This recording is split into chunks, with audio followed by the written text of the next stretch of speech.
I'll bring up this first thing here. Now I know this chart isn't completely official, but here again, I don't know how many elections you guys have been through. I've been through a few of them. Probably the most notable started with Reagan in 1980. That's when I was in middle school, starting to get ready to go into high school. I know y'all don't mess with me. Yes, I'm Gen X. Anyway, we used to stay out after the lights came on the street. Didn't have no internet, damn it. Anyway, and so following these maps, the only surprises that I see up here, the only surprise, Ohio. Ohio used to be such a battleground state for elections. Like that's all they ever talked about. Ohio, Pennsylvania, in Michigan. And we look here, Michigan's still counting votes. Looks like that might wind up right now. Looks like that's going to go for Trump. Arizona, looks like now. Remember last election, Arizona had a hard time with counting votes. It looks like this year they're going to be okay. They are at 61% reporting. In Nevada, well, Nevada's Nevada, 84% revote. Those three states look like they're going to go red. It doesn't matter. Donald Trump is the next president of the United States. He did what he had to do. I guess the American people spoke, man. That's all I can say. But here's the thing. Whether you were on the side of Harris or the side of Trump, did you catch Trump's acceptance speech last night? If you are a Democrat supporter, right? If you are a Democrat supporter, you need to go listen to Donald Trump's acceptance speech. Y'all can say what you want about the man. The man was very humble last night. Humble. And it was a genuine humbleness that he was speaking to the people, man. I'm here for everybody. Let's be done with that. If y'all remember when Joe Biden won the election, he was very arrogant. His acceptance speech was extremely arrogant. And oh yeah, tongue in cheek. Oh yeah, I'm here for everybody. And we see how that worked out. Trump has a different humbleness, not like his first term. He's either somebody got in his ear and calmed him down, or he realized that his first go around as president was like, that was the honeymoon, and he was able to do things. But then the establishment, the government, the three-letter agencies, the Democrat, gangsters, if you want to call them that, they humbled Trump. Trump got humbled. Make no mistake about that. Donald Trump got humbled. All the lawsuits and all of that stuff, the impeachments. Hell, they tried to take him out, right? He's got that nasty little hole in his ear now. He got humbled, man. And so I think in this second term, it's really, really going to bode well for him. And I hope, that it bodes well for all Americans. Now, elephant in the room, right? If you're on my channel, more than likely you drive one of the gig apps, right? Elephant in the room. What's going to happen with the apps? Are they going to finally be reined in? Let me give you a little history lesson for you newer drivers. When Donald Trump won the first time, Travis Kalanick was the CEO of Uber. If you don't know this, I don't know if you know this or not. He was the original CEO of Uber, right? He was co-founder and got them all going. And he accepted a position on Donald Trump's President 45 on his economic council because Kalanick realized that to be a player in the game, you got to be in the game, right? You got to be in the game. If you don't have a seat at the table, you're just a peasant. You don't matter. And Kalanick realized that, and he accepted that. And you know what happened? He bowed down to the woke mob within his own company, to the angel investors, the venture capitalists, all of these. You go and you watch the series, Super Pumped, and I forget who it was, Stars, Showtime, whatever. But if you go and you watch it, it's pretty accurate. There's a clown running around on Twitter now, X now, at Jason. Go look up at Jason stuff. He's still a fucking clown. He is still a clown. And so, because his people came at him to get off that council, he got off the council. And when he got off that council, he closed the door on what Uber could do or how they could maneuver within the playing field, right? Fast forward a little bit. Prior to Trump, you had Tony West, I think is his name, big legal for Uber's number one legal. And this isn't a slam on anybody. We're not doing that today. I'm not a Democrat. I'm not a Republican either. Although I lean to the right, I'm not a Republican. I'm a no party affiliation. I'm done with both parties. But here's the thing. Prior to that, you had Tony West. He was a legal. Y'all should do your research on him, right? And he did a lot of crooked shit with Obama administration, right? A lot of lawsuits, stuff like that. Guy's good at his job. He's very good at his job. My point to this is, now it's the second go round.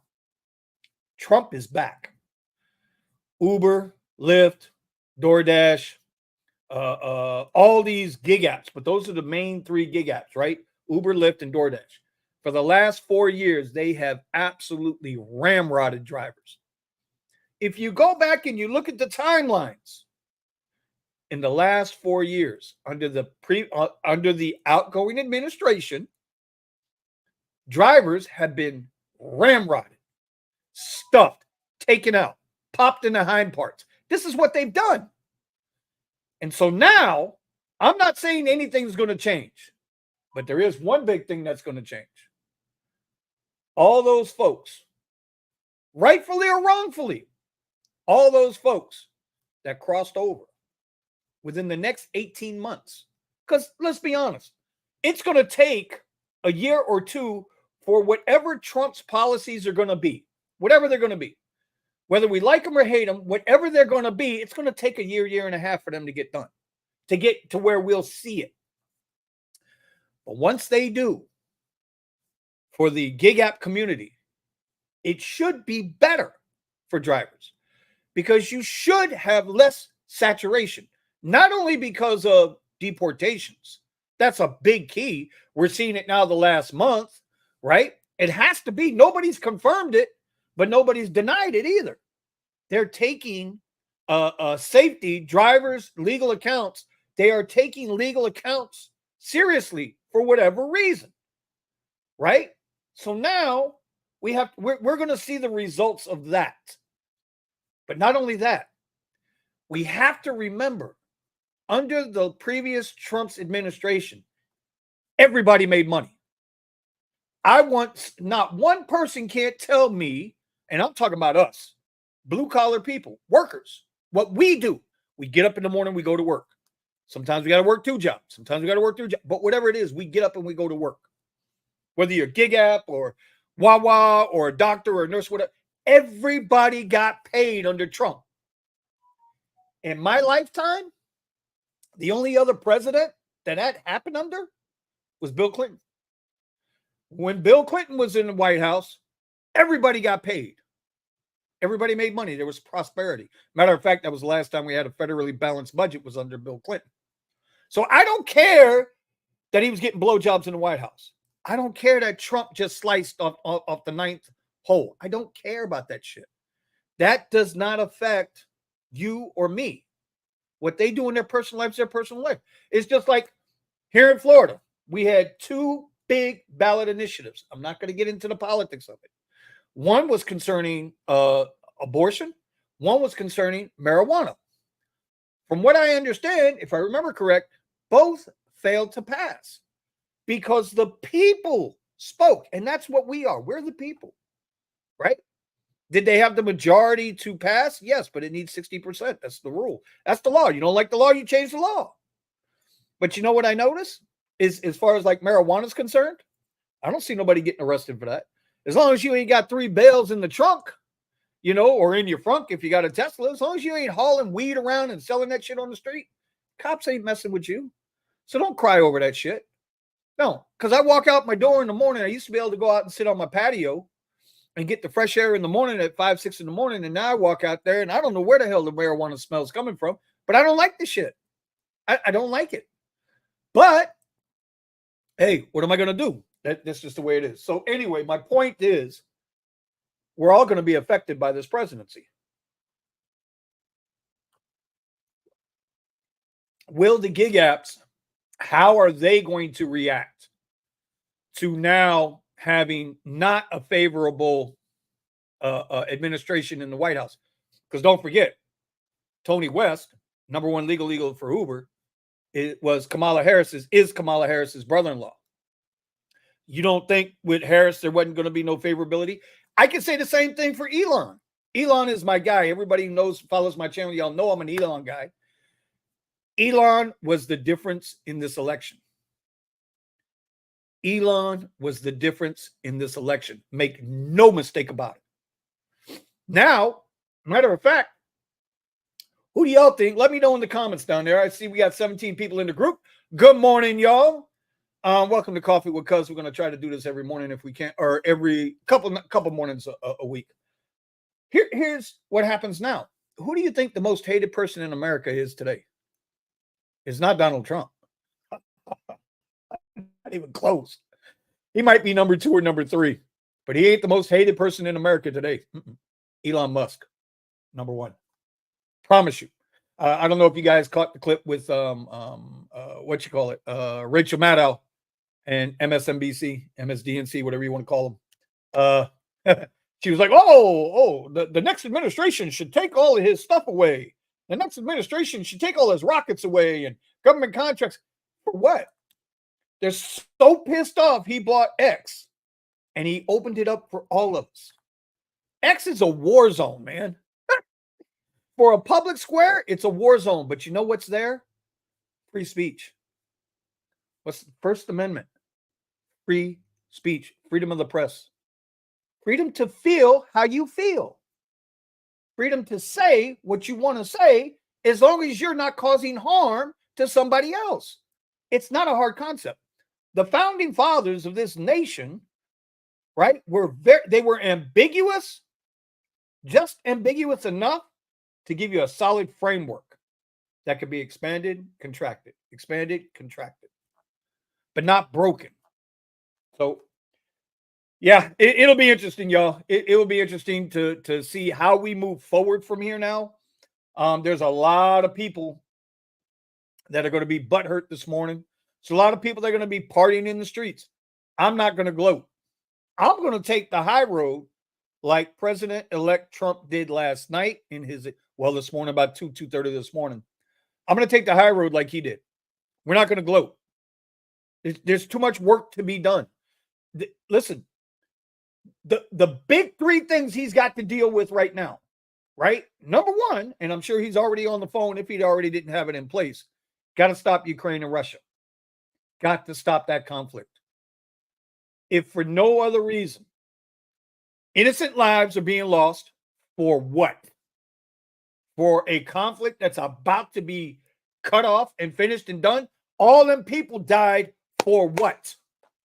If you've never been in combat, you would not understand. For what? So they got to end that shit. Because not only are lives being lost, families being destroyed, right? It's like the crack epidemic here in the 1980s. So many lives were lost, so many families destroyed. Not only is that happening, the economic impact, right? The only people benefit from war are defense contractors. That's it. In a just war, and the last just war that I can think of was World War II. It's the last just war. We had no business in Korea. We had no business in Vietnam. We got no business having volunteer boots on the ground in Ukraine. We had no business in Afghanistan. The whole goal there was to get Osama bin Laden and get the fuck out. Y'all know what they call Afghanistan, right? That's where empires go to die. Afghanistan has never been conquered. I don't know if y'all know that. I'm not going to go down that road. But anyway, so they got to end that conflict. That's, in my opinion, that's the number 1 thing that's got to be done. They got to end that conflict, man. They got to end it. Number 2, well, you know what? We'll go with number 1 and number 1A. They got to solve that Israeli Gaza thing, Palestine thing. That's another thing that's got to be. And now it's like, what is it? Israel and Iran. We always knew. We already knew it was Iran. I mean, anybody worth their salt who pays this much attention to the news knows that this is being spurned on by Iran. We know this, right? They're financing it. We won't get into that. But those two conflicts, they got to be dealt with, man. Too many lives going to be lost. And eventually, it winds up costing us, the American taxpayer, money. And I don't know about y'all, but I am not independently wealthy. I am barely back. Barely back. I am barely surviving right now. So I am welcoming Trump back into the White House. Because if it is half, if it's only half as productive as it was his first term, I'm talking about the economy, then I think all of us can finally start to get back ahead a little bit. Because this break-even shit or just below the poverty line, it ain't cutting it, man. It ain't cutting it. So that's number one. Number two, they got to get the immigration thing under control. Maybe, finally, maybe they can get some serious, honest immigration reform done. You know what? Let me get this up here. I haven't even, oh my God. Nomadic, hey, Sussy, how you doing? We are barely surviving. I'm telling you, people don't understand how hard it is out here. They just don't know. Here in Florida, here you go. Last presidential cycle, I think Florida had 25 electoral college votes. We got 30 electoral college votes this year. 30. We picked up that many more people that moved into the state of Florida alone. 25 million people in the state of Florida now. 25. Our prices, our cost of living here is on par with a New York, with a Massachusetts, with an LA, with a San Francisco. We are on par with those major economic powerhouses. Make no mistake about it. New York is still a powerhouse when it comes to the financial markets. LA, San Fran, California, Long Beach, they are still a powerhouse when it comes to importing, okay? Economic powerhouse. All the shit comes from there, from China and Japan and all that bullshit. Comes right in through the ports there. It's a powerhouse. Chicago, another financial powerhouse. But what Florida doesn't have, that those three major economic powers have, we ain't got no fucking economy down here. What does Florida have? We don't make nothing. What do we make? Oranges? Strawberries, maybe? That's about it. The beach is already made, right? People come to Florida to do one of two things. They either come here to party, because we are the original Vegas. And you know what? Let me tell you something. Fuck Vegas, okay? Miami is the original, what happens here stays here. They stole that shit. I just want to make y'all need to go back and do your history. They were getting screwed up and jacked up in Florida, in Miami, way before Vegas was even established. But anyway, I digress. Florida don't make nothing, man. We don't build nothing here. So people come here to vacation and party, or they come here to retire and die. That's it. That's why our wages our wages do not increase with the demand for housing and all of that. I mean, if you look at Florida right now, right, rents are up 60%, 70%. That's not a fake number. That's a real fucking number. A 1-1 in the hood will cost you $1,800 a month, and you got to duck and hide every night to get home. That's terrible. They're everywhere around me. They're building up all these new complexes, all these new apartments. If they find an empty strip mall somewhere, they're tearing the strip mall down and putting up these apartment complexes. They're starting at $3,000 a month. Listen, you ain't paying for no 1-1 $3,000 a month before electricity, before water, before insurance, before food, before car. You ain't paying for that shit on no Uber salary. Kiss my ass. You ain't doing it. You ain't going to do it at a regular 9-to-5 job either. Entry level, mid-level, white-collar jobs cannot afford, according to the ratio, cannot afford $3,000 a month just to lay their head down. They might come home, have no lights on, might not be any food in the refrigerator. You don't know. So I'm just saying, we are We are in that spot where we need help. You and me, y'all heard me say this before, kings and peasants, we need help. So they got to go after the immigration, right? Because what happens with immigration? It's supply and demand, y'all, right? Democrats, and yeah, I'm going to call them out for this. Democrats will tell you, well, we need the immigrant. Did you hear Debbie Wasserman Schultz, right? She's the disgraced former Democratic National Committee president, got caught cheating on an election. She had to resign that post in disgrace. She is a disgrace. She sat there and said on TV, I can't believe she said, who's going to pick our food? If we don't have immigrants, who's going to pick our food? Well, maybe if you paid a decent wage, there are tons, and I mean tons, of homeless folks out there that aren't so far gone that they can't go and do these jobs because it gives them opportunity. Teddy Roosevelt? Yeah, it was Teddy. I think it was Theodore Roosevelt. Started the Triple C, right? Conservation Corps. He gave people jobs. That's creating jobs. So maybe we take our homeless folks that are actually trying to get off the streets and they got to work hard. Okay. What the hell? Ain't nobody ever worked hard a day in their life. It ain't supposed to be an easy life. Nobody guaranteed any of us a silver spoon all our lives. So you find these jobs and you put people to work. So that's a bullshit goddamn excuse. Oh, well, we need the illegal immigration so people can pick our food. Stop. It's like that commercial. You guys seen that commercial where they said they show you a line of cows. All you see is the hind parts of the cows, right? And they say, oh, these are grass-fed cows. And it's a big old trough coming by. And it's dumping grass. But they're not out in the fields eating the grass. They're still locked in. That's all they do is just eat grass all day long. Eat and shit. Eat milk. Eat shit.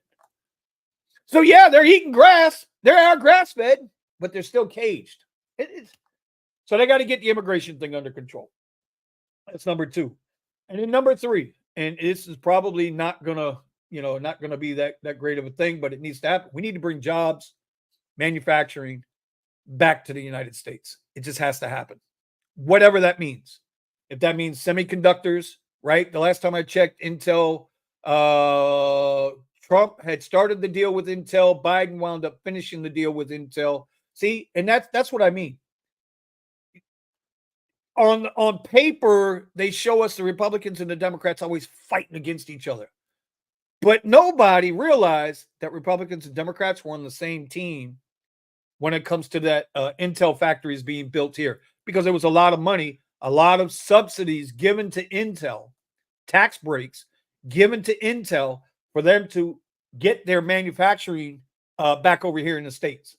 You got to have it, because if nothing else, y'all know the pause showed us that the more dependent America is on any country,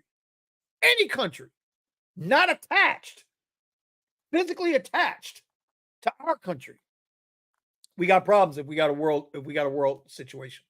Could you imagine? Think about this for a second. Could you imagine the world breaks into World War III? Okay. The world breaks out into World War III. What's the first thing China's going to do? The very first thing China's going to do, they're going to go right over to Taiwan. They're going to hop right over that little water spout because it ain't nothing to them, and they're going to go take them over. Then what happens to all the semiconductors? Taiwan is the number 1 manufacturer of semiconductors. Now we got no chips. So there's no chips for drones, right? The previous administration used to like to say, well, we can fight the war from over the horizon. Do you know what that means? That means we could have people in shipping containers flying drones out of Nevada, right? That's over the horizon. We're in Nevada flying drones in Afghanistan and dropping bombs in Syria and Afghanistan and Iran and Iraq and any place else you can think of. But if we don't have semiconductors, we can't make them. If we can't make the drones, we can't fight the war. Then what has to happen? Boots on the ground again. Now, so just something, just something to think about. Those are the 3 main things I think needs to happen. Is it going to happen? I don't know. We're going to find out, but it's going to take a year or two. The real work starts now. The election was like that was like, I don't know. It was like going on a date before you had sex. It's just the way it is. Yes, I said that. Now we know who our president's going to be. And here's the other thing, I really wasn't thinking about it too much. And I see everybody in the comments. I need to go and get over. I need to go and say hello to everybody. Let me do this real quick. I apologize. I got on a rant, right? Accounting Tom and Steven, they always want me to rant. Well, here you go. Y'all got y'all rant this morning. Ryan, what's going on? Accounting Tom is in the black. Okay. Silver Fox, hello. COD Mobile. Pascal, what's going on? Sassy, girl, Melvin, who else is in the chat? Dirty South, what's going on, D? Buddha, what you doing, Buddha? Tony, I see Tony is in the Driven Dad. Yep, is he? And that's cool. See, I don't have a problem with that. I don't have a problem with people wanting MAGA. I don't have a problem if you're a Democrat. Just don't be a dumbass. Don't be so, and same thing for Republicans. Don't be blinded by the bullshit. Don't be blinded by the bullshit. That should be another Buddhilations. Don't be blinded. What's going on, Antonio? How are you? Okay, I think I got everybody. Don't be blinded by the garbage, man.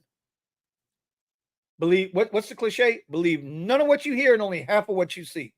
Because the half you see is what they want you to see. The half you don't see is the distraction. The distraction is what you need to be paying attention to. So anyway, that's my take on the election. I'm glad that not only, there is one more thing. Okay, I said I wasn't going to gloat. I'm going to gloat a little bit here. I have a question for you guys. Here's my question. Do you guys see this number here? It says here, and I know this number is not final, but it says here, Donald Trump got 71,353,000 votes. He won the election